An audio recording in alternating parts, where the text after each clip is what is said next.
তো এমন ভাঙা ফেস পাউডার থেকে কিভাবে এরকম নতুন ফেস পাউডার বানালাম সেই ভিডিওটা তোমাদের সঙ্গে আজকে আমি শেয়ার করব।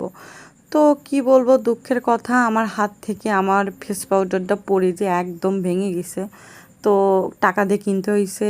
এই একদমই বাদ দিয়ে দেবো কেন, আমি অনেক দিন আগে একটা ভিডিও দেখেছিলাম যে এরকম ফেস পাউডার, ভেঙে যাওয়া ফেস পাউডার দিয়ে আবার নতুন করে ফেস পাউডার তৈরি করতেছে। তো ভাবলাম ঠিক আছে, আমি ওই টেকনিকটা একটু ফলো করি, যেহেতু ফেস পাউডার টাকা দিয়ে কিনা, কেন আমি নষ্ট করে ফেলে দেবো। হ্যাঁ, আর ওরকমভাবে আসলে হয় না, কোনো একটা প্রিয় জিনিস ইউজ করতে করতে সেইটা অভ্যস্ত হয়ে গেলে না, ওইটা আর ফেলে দিতে ইচ্ছা হয় না। যাই হোক, আমি ভিডিও অনুযায়ী ভাবলাম একটু করে দেখি যে আসলে কি হয়।